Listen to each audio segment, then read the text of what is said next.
Hello everyone, welcome to my channel fan fiction lovers. Guys, आज मैं एक new fan fiction my नेव dragon wife start करने जा रही हूँ। ये स्टोरी हमारी राइटर फातुमा हबुया ने लिखा है, जिनका कंसेंट मैंने पहले ही ले लिया है। ये पूरी स्टोरी हमारी राइटर की इमेजिनेशन पर बेस्ड है। तो आइए अब आपको मैं इस स्टोरी के दो मेन कैरेक्टर्स से मिलवा देती हूँ। वोंग यीबो 22 ईयर्स ओल्ड, ये एक रिसर्चर है। यीबो एक जीनियस पर्सनालिटी है जिसने 14 ईयर्स की उम्र में ही अपनी ग्रेजुएशन कंप्लीट कर ली थी। लोग उसे एक एबनॉर्मल इंसान मानते थे क्योंकि वो एक एक्स्ट्रा ऑर्डिनरी पर्सन था। वहीं यीबो के पेरेंट्स के लिए वो एक ट्रेजर था। यीबो ने अब तक कई विदेशों में ट्रैवल कर लिया था। वो इतना सुपर इंटेलिजेंट था कि उसने कई प्रोडक्ट्स में इन्वेस्ट किया था। यहाँ तक कि उसने कई ऐसी मेडिसिन्स पर भी खोज की थी जिस पर कई बड़े साइंटिफिक रिसर्चर्स कई सालों से खोज कर रहे थे। उसके इन्वेस्टेड कई प्रोडक्ट्स वर्ल्ड वाइड यूज़ हो रहे थे, जिसकी वजह से वो सिर्फ 8 साल की उम्र में ही बिलियनियर बन चुका था। वो हर चीज़ में परफेक्ट था। बस प्रॉब्लम सिर्फ एक ही थी कि उसे क्रॉनिक माइसोफोबिया था। उसे जर्म्स और डर्ट से डर लगता था। उसे किसी से हाथ मिलाना या किसी का उसे छूना बिल्कुल पसंद नहीं था। वोंग यीबो एक नई खोज में लगा हुआ था। वो एक ऐसी मशीन बनाने में लगा था जिससे किसी भी डेस्टिनेशन पर पलक झपकते ही ट्रैवल किया जा सकता हो, जो सिर्फ एक छोटी सी चिप से ऑपरेट हो सकता हो। बिल्कुल वैसे ही जैसे हम बस, कार या अदर व्हीकल से एक जगह से दूसरी जगह जाते हैं। पर ये एक सुपर स्पीड मशीन बनाने की खोज थी। आज ही वो अपने घर की ही लैब में काम कर रहा था कि अचानक कुछ होता है, जैसे कि इलेक्ट्रिसिटी शॉर्टेज या ऐसा ही समथिंग। ये है शाओजा, 300 ईयर्स ओल्ड, जो कि ह्यूमन वर्ल्ड के अकॉर्डिंग सिर्फ 17 साल का है। शाओजा एक यंग इनोसेंट लिटिल ड्रैगन है जो बहुत ही शरारती और खुश रहने वाला ड्रैगन है।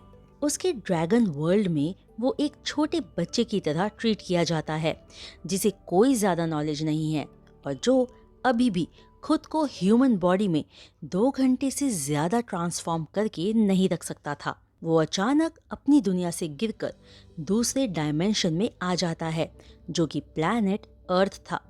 एक 300 ईयर्स का छोटा सा इनोसेंट ड्रैगन खुद को एक अजीब सी जगह पर पाता है, जो दिखने में एक एक्सपेरिमेंटल लैब लग रहा था। आज अचानक से लैब का पावर आउटेज कुछ सेकंड्स के लिए होता है। यीबो ये देखकर कंफ्यूज था क्योंकि उसकी लैब में ऐसा होना नामुमकिन था। वो चारों ओर देखता है तो कोई भी नुकसान नहीं हुआ था। वो अपना काम करना जारी रखता है। वहीं लैब के दूसरे कमरे में यीबो का एक असिस्टेंट जो अपना काम कर रहा था, अचानक से दर्द में चीख पड़ता है जब उसके ऊपर कुछ गिरता है। वो चीज़ इतनी भारी थी कि उसे यकीन था कि उसे अच्छी खासी चोट आई होगी। वहीं दूसरी तरफ जान का सिर किसी चीज़ से टकराता है। उसे किसी अजीब सी चीज़ या कह लो ताकत ने जोर से अपनी तरफ खींचा था। इससे पहले वो कुछ रिएक्ट कर पाता, उसके सिर पर चोट लग जाती है। वो आंसू भरी आंखों से अपने फोरहेड को टच करता है, जो अब चोट की वजह से रेड हो चुका था। शाओजा, जो अपनी दुनिया में अपना लंच खाने ही वाला था, अब हैरान था कि अचानक क्या हुआ है, क्योंकि उसके सामने अब उसका खाना नहीं था जो वो बस खाने ही वाला था। वो ये सब सोच ही रहा था कि अचानक उसे अपने नीचे कुछ हिलता हुआ सा महसूस होता है। जान थोड़ा सा साइड होता है तो अपने नीचे एक अजीब सी इंसान को पाता है जो उसे उसके खाने की तरह बहुत अच्छा स्मेल कर रहा था। जान को रॉ मीट बहुत पसंद था और जब वो अपने सामने फ्री का फूड जो कि मूव भी कर रहा था देखता है, उसे जोरों की भूख लग जाती है। जैसे ही हमारा क्यूट लिटिल ड्रैगन जान अपने सामने हिलते डुलते अपने फूड को देखता है, फौरन सब कुछ भूल जाता है कि एक अनजाने फोर्स की वजह से वो कहीं और आ गया था। वो पहले सब कुछ भूलकर खाने का सोचता है। ओ मेरे प्यारे फूड, कितना भूखा हूँ और तुम मेरे यमी मीट मेरे सामने आ गए।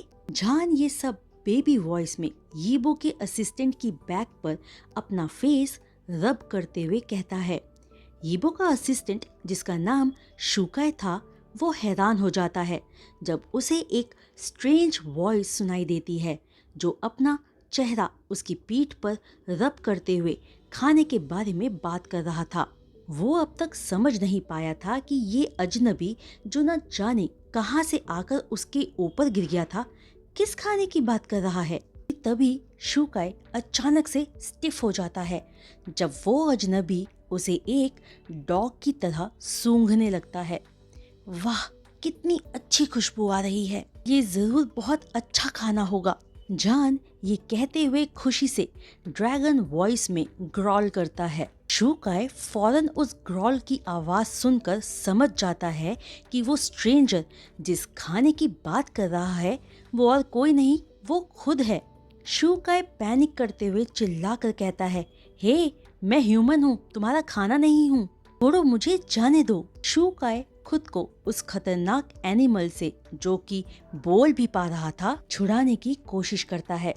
जान, जो कि अपनी दुनिया में एक बेबी था और इतना ताकतवर भी नहीं था, लेकिन ड्रैगन होने की वजह से वो ह्यूमन वर्ल्ड में किसी भी ह्यूमन के कंपैरिजन में ताकतवर था। ओ मेरे प्यारे फूड, तुम हिलना बंद करो, बहुत भूखा हूँ, अच्छे से बिहेव करो और मुझे तुम्हें खाने दो। ऐसे चिल्लाना अच्छी बात नहीं होती जब कोई तुम्हें खाना चाहता हो। जान ये कहता है, तभी उसके 4 शार्प फैंग्स निकलते हैं और वो शुकाई की थाई पर अपने फैंग्स गाड़ देता है। शुकाई इतनी जोर से चिल्लाता है कि जान बुरी तरह से डर जाता है और फौरन अपने शार्प फैंग्स शुकाई की थाई से बाहर निकालकर पीछे हट जाता है और आंसू भरी आंखों से शुकाई की तरफ देखने लगता है। शुकाई इस मौके का फायदा उठाकर फौरन वहां से हट जाता है और उस एनिमल की तरफ देखता है जो उसे अभी मारने ही वाला था। वो एक यंग टीनेजर इंसान जैसा नहीं दिख रहा था क्योंकि उसके सिर के दोनों तरफ छोटे छोटे 2 हॉर्न्स थे, उसके 4 शार्प फैंग्स थे, उसके मुंह पर ब्लड लगा हुआ था और वो ऐसा दिख रहा था मानो किसी ने उसे बुली किया हो। यीबो, जो दूसरे रूम में अपना काम कर रहा था, पास के रूम से आते शोर को सुनकर इग्नोर करने का सोचता है कि तभी अपना काम दोबारा शुरू करने से पहले वो अपनी जगह से गिर जाता है क्योंकि एक तेज रोने की आवाज की वजह से उसे अपनी पूरी लैब में एक अर्थक्वेक सा फील होता है। शुकाई अपने कानों को हाथों से दबाए उस रोते हुए अजीब से क्रिएचर को खामोशी से देख रहा था। उसे तो समझ नहीं आ रहा था कि उसे क्या हुआ है। जान ऐसे रो रहा था मानो किसी ने उसे बुली किया हो, मारा या डांटा हो, लेकिन शुकाई ने तो ऐसा कुछ भी नहीं किया था। हे, तुम रो क्यों रहे हो? रोना तो मुझे चाहिए। देखो देखो यहाँ, तुमने ऑलमोस्ट अपने दांतों से मेरी थाई खा ही ली थी। शुकाई अपनी थाई की तरफ उंगली से दिखाते हुए जान से कहता है, जिस पर दांतों से काटने के निशान थे और वहां से खून निकल रहा था। तुमने मुझे बुली किया फूड। तुमने प्रिंस शाओजा को क्यों डराया जब वो खाना खाने जा रहा था? बुलीड, स्कैर्ड, हम दोनों में से किसको किससे डरना चाहिए? जान के मुंह से ये सब सुनकर शुकाई स्पीचलेस होकर ये सब सोचते हुए हैरान था। तुम तो किसने किसको बुली किया और किसने किसको डराया? हाँ, अभी 1 मिनट पहले तुम मुझे खाना चाहते थे और अभी भी तुम मुझे अपने खाने की तरह ही देख रहे हो। तुम तो रुको, मैं अभी पुलिस को बुलाता हूँ, तब मुझे तुम्हारा रिएक्शन देखने में मजा आएगा। शुकाई ये कहते हुए अपने पॉकेट से फोन निकालता है। इससे पहले कि वो कॉल कर पाता, उस कमरे का दरवाजा तेजी से खुलता है और गुस्से से भड़कता हुआ यीबो अंदर आता है, जिसकी वजह से रोते हुए शाओजा और शुकाई की नजर दरवाजे की तरफ जाती है। मैं कितनी देर से शोर को इग्नोर करने की कोशिश कर रहा था। शुकाई, तुम मुझे बताओगे आखिर यहाँ चल क्या रहा है? वांग यीबो, जिसने जान पर वहां ध्यान नहीं दिया था, शू काय पर चिल्लाते हुए पूछता है। शाओजां यीबो का चिल्लाना सुनकर फौरन अपना मुंह अपने हाथों से छुपा लेता है। शू काय पुलिस को फोन करना भूलकर शाओजां की तरफ अपनी उंगली से इशारा करता है, जो अपना मुंह छुपाए था। बॉस, आप उस क्रिएचर को देखो, ये पता नहीं यहाँ कहाँ से आ गया। ये मुझे अपना खाना समझ रहा है और इसने तो मेरी थाई भी खाने की कोशिश करी। मुझे नहीं पता इसे अचानक क्या हुआ और ये रोने लगा। कहता है कि मैंने इसे डराया और बुली किया है। शू काय जल्दी से सब यीबो को जान की तरफ दिखाते हुए बताता है। यीबो के सामने जो नज़ारा था वो उसे देख पूरी तरह से हैरान था। जान अपने चेहरे से हाथ हटाकर इनोसेंट आंखों से यीबो को देखते हुए ब्लिंक किए जा रहा था। ये एक म्यूटेंट जानवर है या म्यूटेंट इंसान? यीबो अपने पूरे इंटरेस्ट के साथ जान की तरफ देखते हुए पूछता है। जान, जो यीबो की तरफ इस उम्मीद से देख रहा था कि वो शायद उसके खाने के बारे में बात करेगा, फौरन अपना मुंह दूसरी तरफ फेर लेता है जब वो यीबो को कुछ ऐसा पूछते हुए सुनता है जिसके बारे में उसे खुद भी नहीं कुछ पता था। यीबो जान के थोड़ा करीब आता है, लेकिन अपने माइसोफोबिया की वजह से वो अपने और जान के बीच एक सेफ डिस्टेंस रखते हुए पूछता है, हे, क्या तुम्हें भूख लगी है? क्या तुम मीट खाना चाहोगे? ये सुनते ही जान फौरन अपना फेस यीबो की तरफ करके जल्दी जल्दी हाँ में सिर हिलाने लगता है। जैसे ही जान और यीबो की आंखें एक दूसरे से मिलती है, यीबो को अपने सीने और सिर में एक शार्प पेन फील होता है और एक ब्लर इमेज एक इंसान की लाइट ब्लू कलर के कपड़ों में अपने दिमाग में गुजरता सा दिखता है। यीबो कुछ सेकंड्स के लिए अपनी आंखें बंद करके दोबारा जैसे ही खोलता है, उसकी आंखों के सामने जान का चेहरा था, जो यीबो के और करीब आ गया था और एक उम्मीद भरी नजरों से यीबो की तरफ ही देख रहा था। यीबो फौरन 2 कदम पीछे हटता है, तो जान जैसे ही आगे बढ़ने की कोशिश करता है, यीबो उसे वहीं अपनी जगह रुकने को कहता है। जान यीबो की बात समझते हुए हाँ में सिर हिलाता है और पूछता है, खाना कहाँ है? जान बेचैन था क्योंकि यीबो को उसे खाने के बारे में पूछे ऑलमोस्ट 1 मिनट हो चुका था, लेकिन वो सिर्फ जान को देखे जा रहा था। खाने का तो कोई वहाँ नामो निशान ही नहीं था। ओह हाँ, शू काय, जल्दी जाओ और मीट लेके आओ। आज सुबह ही शेफ ने लाकर फ्रिज में रखा होगा। यीबो बिना शू काय की तरफ देखे उसे इंस्ट्रक्शंस देता है, क्योंकि वो अपने सामने खड़े उस क्रिएचर में ज़्यादा इंटरेस्टेड था, जिसने एक ऐसी ड्रेस पहन रखी थी जैसा कोई भी ह्यूमन वर्ल्ड में नहीं पहनता था। उसके सिर पर 2 छोटे छोटे सींग थे जो जान को और खूबसूरत बना रहे थे। उसके फेशियल एक्सप्रेशंस एक छोटे बच्चे की तरह थे। उसकी वाइट स्किन एक यूनिक ऑरा उसके आसपास क्रिएट कर रहे थे। वो ऐसा लग रहा था मानो अगर किसी ने उसे छुआ भी तो वो हर्ट हो जाएगा। शू काय यीबो की इंस्ट्रक्शन सुनकर ऑलमोस्ट बेहोश होने जैसा हो गया था कि उसकी थाई में चोट लगी है और उसके बॉस इस राक्षसी दांत वाले के लिए उसे खाना लाने को बोल रहे हैं। वो कांपती आवाज़ में कहता है, बॉस, मुझे चोट लगी है, मुझे तुरंत मेडिकल चेकअप की ज़रूरत है।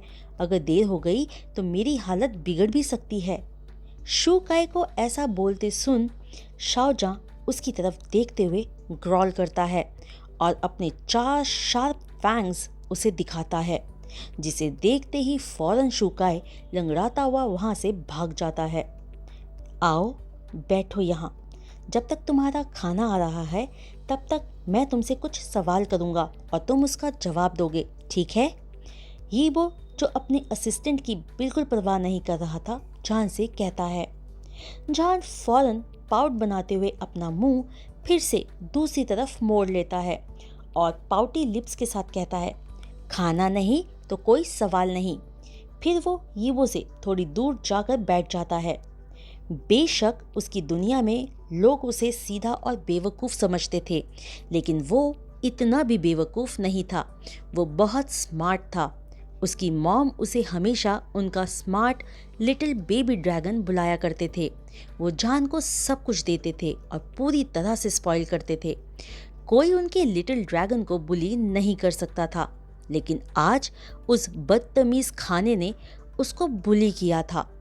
वहीं दूसरी तरफ शूकाय मुश्किल से लंगड़ाता हुआ दर्द से कर्रा रहा था और विश्वास नहीं कर पा रहा था कि बॉस उसके साथ ऐसा बिहेव कर सकते हैं।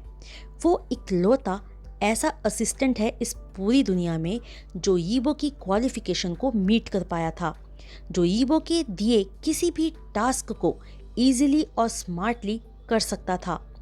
और आज उसके बॉस ने उसकी बिल्कुल परवाह नहीं की जब वो आज जख्मी है। बॉस ने मेरी बजाय उस अजीब से दिखने वाले क्रिएचर को चुना। शूकाय ये सब सोचते हुए किचन में पहुंचता है, जहां शेफ ऑलरेडी लंच बनाकर टेबल पर लगा चुका था। शेफ जैसे ही शूकाय को देखते हैं, उसको बैठने में हेल्प करते हुए कहते हैं, क्या तुमने अपने लैब में फिर से किसी वियर्ड एक्सपेरिमेंट के चलते खुद को चोट लगवा ली है? चलो अब बॉस को इन्फॉर्म कर दो कि लंच रेडी है। शेफ ये कहकर शूकाय के लिए फर्स्ट एड बॉक्स लेने चला जाता है। शूकाय यीबो को कॉल करता है। यीबो कॉल रिसीव करके कहता है कि वो बस वहाँ आ ही रहे हैं। यीबो फोन कट करके जान से कहता है, हे चलो चलते हैं। यीबो वैसे बहुत कम बातें करता है, लेकिन आज वो कुछ ज़्यादा ही बातें कर रहा था, क्योंकि उस इंटरेस्टिंग स्पीशीज को अपने सामने देख वो उसके साथ बातें करने की कोशिश कर रहा था। यीबो को पता नहीं क्यों पर जान बहुत जाना पहचाना सा लग रहा था, पर उसको ये याद नहीं आ रहा था कि उसने जान को पहले कहाँ देखा है। लेकिन उसके सबकॉन्शियस माइंड में ये फीलिंग बहुत स्ट्रांग थी कि वो जान से पहले कहीं ना कहीं मिल चुका है या उसे कहीं देखा है। यीबो की बात सुनकर जान ना में सिर हिलाते हुए दोबारा रोना शुरू कर देता है। नहीं जाऊंगा, मुझे खाना चाहिए, मुझे अभी मीट चाहिए, जान रोते हुए चिल्लाकर कहता है। जिसे देख यीबो अपने होंठ अपने दांतों के बीच दबाते हुए सोचता है कि ये तो 3 साल के बच्चे की तरह टेंट्रम्स शो कर रहा है, जबकि ये दिखने में 16-17 साल का टीनेजर बॉय है। ये सोचते हुए यीबो अपनी नोटबुक निकालकर उसमें आज उसने क्या डिस्कवर किया है वो लिखने लगता है।